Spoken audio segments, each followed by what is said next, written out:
for colic and for, let's say, disease processes, fever of unknown origin, that sort of issue. Always take a temperature, always take a respiration rate, always take a heart rate. For colics, I'll often have them check the mucous membranes, where you lift the lip and press on it and make sure it springs back properly. About 2 seconds is normal. Hand walking for a colic, if you can. If they're not thrashing, get them out, move them around, see if you can bounce off some of that gas.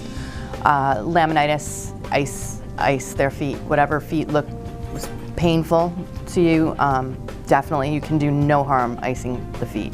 If you have an eye that's blinking, tearing, painful, or you can see a little gray spot on it, which tells you the horse has an ulcer, triple antibiotic ointment without steroid.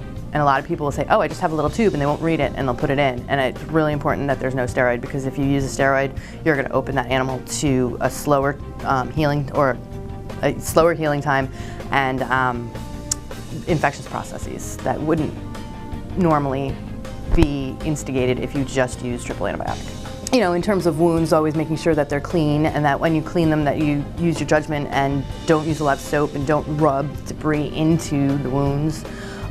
Leave that for the doctor to come and do it aseptically, or aseptically as possible. Usually those are contaminated fields anyway.